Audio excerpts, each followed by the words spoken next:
Many people think that our sexual community, or the lesbian community, or the LGBT community, or any of these others. And truth be told, I'm not against anything. I mean, I really aren't. In fact, at one point, I'd spoken on a platform that was, designed for people of the LGBTQI community, and we had a tremendous amount of fun together. Because, as I said to them, it's not me being against your sexual persuasion is the problem. So and I understand this, the LGBTQI community has received so much attack and is so fearful now of, being under attack and being under scrutiny and being all these things, and especially the transgender community. Because of what some very, very mixed up-minded people have done. That naturally, that they feel that, they have to fight their corner each and every single time. But I started the lecture with, "Good evening, everybody who enjoys sex." I believe, actually, my entire intro was, "Good evening, all you kinky people. Hands up if you enjoy sex." And of course, most people put their hands up. In fact, pretty much all the people put their hands up, because what you find is everybody enjoys sex. They enjoy the orgasm, they enjoy the relationship. But what they fail to realise is, sex has a tiny bit of pleasure attached to it. If it had no pleasure attached to it, no one would do it, because it would be boring. It would be like going and rubbing your knuckles up against a wall. It wouldn't be particularly pleasurable, and you just get on with the rest of your life, like stamping in, stamping out. But because of the tiny amount of pleasure attached to it, our brains are searching for it more and more and more, and our brains recognise that we really enjoy this. So, the bigger issue is not so much about whether we enjoy sex or we don't enjoy sex, and what gender and stuff that's going on. By the way, in terms of your gender, I can tell you very categorically why sometimes you feel more masculine, sometimes you feel more feminine. It's because your brain is flip-flopping around a lot of the time. And it's flip-flopping around. This doesn't happen to everybody. There are a couple of things that can cause this and cause issue with this. And the first of being, you can literally have so much trauma in your life that you end up sexually and genderly confused. The other thing is, sometimes you can literally have so many seeds planted into your mind, whether they be through pornography, through the television, through games, through music, through radio, through other influences, through trends, through peer pressure and all that kind of stuff, that again, you literally are so confused that you just feel that you need to be something other than what you are. And then, there are other people that literally, for no reason at all, they just literally have a mind that is more female than the gender that they're assigned with, and sometimes more masculine than the gender that they have been born with. And these are really interesting cases, and I tell people this, it's like, I'm not against anybody, and I want to make that very, very clear. But what you have to be aware of, and this is where most people actually in the LGBTQI community agree, is that you have to be aware, I mean really, really aware, of the game that is being played, especially in our schools, of the game that is being played, that seems to be with school leaders and higher-ups in an effort to try and make everything compatible and friendly for students and for parents, and you want all equality for everybody. Let everybody be what they want to be. Even if they want to be a cat and have, kitty litter boxes inside schools. Let's not say there's anything peculiar at this, because you can't say that anything is wrong now, because if you do, oh my goodness, you'll be shunned. You'll be kicked out. You'll be dismissed. And then on the other hand, you have scientists. Now, scientists, as we know, can be very, very dirty. Because a lot of the struggle, a lot of the problems that we've had in the world has been a result of scientific experiment either gone wrong, or being taken to the extremes, or even that's just downright sick and evil. Let's go back to the Victorian times if you don't believe me. Scientists would take men and women usually men, off the streets, promise them a hot meal in return for them participating in a small experiment. The men would be guaranteed their meal after they'd had the experiment. And what you often would find was the men would not live past the experiment because they would have their eyeballs plucked out, they would have parts of their brain drilled into, without medication, without any form of sedative, and without any form of medication to put them asleep or anything like that. This was done coldly, heartlessly, and ruthlessly. The same thing, I firmly believe, is happening in our world today. And this is happening with young boys and girls as young as 3, and even younger sometimes, that are having these sexual experiments done on them. So you have to look around, and this is what I said to the community. I said, look, I am not here, to say, and if you found love and you found peace and happiness and all that stuff that you're searching for, hallelujah, wonderful, I'm delighted for you. I really am. Because I know in our world it's harder and harder for people to find that connection to somebody else because of the way our world is now being constructed and the way we are being cut off from other people around the world. Everything is now done online. Everything is now done on social media. If you meet somebody for a romantic setting or for a relationship, the chances are you're going to meet them online on the internet. It's how my wife and I met. And this is the reality. But more and more people are now being or staying single than ever before. And you have more and more people that are really struggling socially than ever before. But as I said to the community, I said, look, if this is, your choice and your path, I am delighted for you. I really, really am. That you've found someone that you can share your life with and that it's a blessing. But what the bigger picture is that I want to bring before you, and that I think it's important for all of us, regardless of our race, regardless of our gender and our sexual persuasion and our sexual orientation, any of that stuff, to realise is this is all a game. This is all a game that is designed for nothing more than scientific progression and, quite frankly, to brutally screw up, the minds of young men and women. And that is why, more often than not, with women, they have these experiments done, they have these sexual changes done, they have these hormone injection or hormone reducing injections, they have the hormone replacement pills, and they have steroids and masculine hormones and everything like that. All these things, all these horrible, horrible drugs. Horrible, horrible, horrible drugs. How do I know when they're horrible?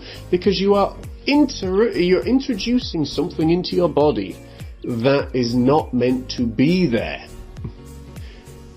Your body naturally produces a lot of these chemicals. When it is put into overdrive, my goodness, it could be lethal. If you have too much oxygen in your room, it can be lethal. If you have too much carbon dioxide in your room, it can be absolutely lethal. Too much carbon monoxide, and it will be absolutely lethal. Too much estrogen, lethal. Too much serotonin, lethal. And yet, these doctors, who are fully qualified in the world, and this is how I know that our educational system is completely and utterly a mess. And it's completely utterly a mess, and I'll sum this up in one phrase. Because when you can go to school for 4 to 10 years, sit an exam, which is designed nothing more, it doesn't determine what you actually know, it determines what you can remember. It is designed for those who have the best memory. That's what an exam is. That is why people are moving more now away from examinations and more into the world of coursework and assessments and assignments, which, if you study with the Open University and with some others, again, is a complete farce, is a complete travesty. The reason it's a complete travesty is because you are not allowed in any way, shape or form to give your own opinion if it does not mirror with documentation, with different studies, with different ideas that other people have studied for many, many years. That is why our education system is an absolute mess. They are teaching people stuff that really, in the grand scheme of things, does not matter, and they are not teaching the things in any way, shape or form that does. And if they do, the people that are teaching it, quite honestly, are teaching it in an abominable way. But that's by the by. As I said, getting back to the heart of the matter, The reason for my concern with this is because young boys, young girls, and it's unfortunately majority girls, that have these sexual transformations done, and they have them done at such a young age, when, let's face it, the mind is still flip-flopping around. I can't say categorically that people do not know their own mind, although certain of my business partners would say that, but I cannot say that, because I know what I was like when I was 13, 14 years old, and I knew my mind. I knew my mind very, very well, and I still do. But what you find is something a little bit more, which is doctors taking advantages of this, parents taking advantages of this, teachers taking advantages of this, scientists taking advantage of this, and the government and the school leaders even taking advantages of this. If this had been 120 years ago, this would never, ever, ever have happened. Never. Never in a month of Sundays. Even if 50 years ago, it would never have happened. This is the danger. When one organisation gets a little bit too much power, when they get a little bit too much say in our community. It happened with religion. It is happening now with science. It's also happening now with life coaching and gurus that's going on. This is why I keep saying you must be aware. You must do your own inner engineering. You must do your own self-management. And these young girls, they go and get these experiments done. They have their bits and pieces altered with. They have life-changing, harmful chemicals pumped into their systems. And then usually, by the age of 16 to 23, this is the usual age range, they massively regret ever having these procedures done. Some of them get the transformation changed back because they realise, oh wait, it wasn't my gender that I've actually got an issue with that's going on. It was my inner engineering, it was my mind, it was the way I was using myself, it was what I was being told, it was fill in the blank, but it wasn't whether I had a penis or not. It wasn't whether I identified as a man or not.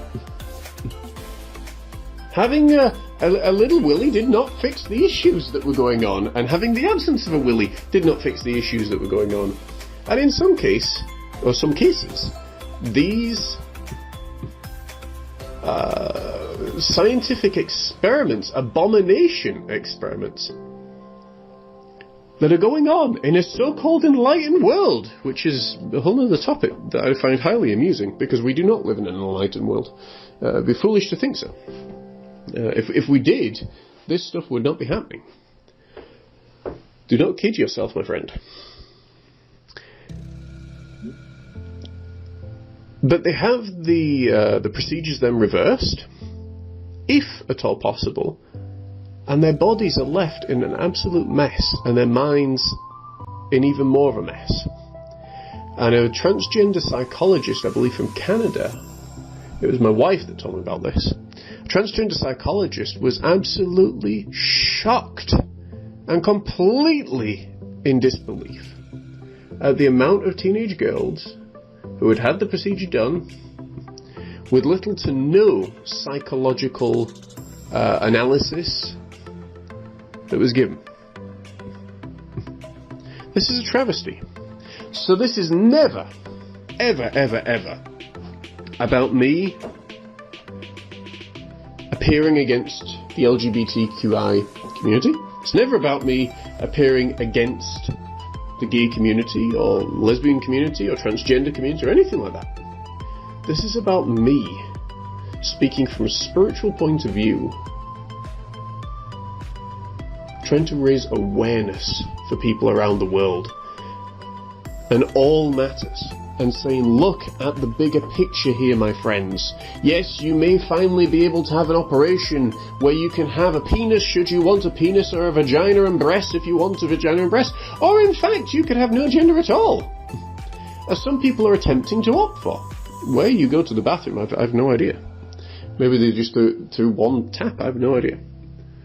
But does that not say to you, my friends, that something's seriously psychologically wrong when someone is wanting to go to that level of extreme in order to change their body?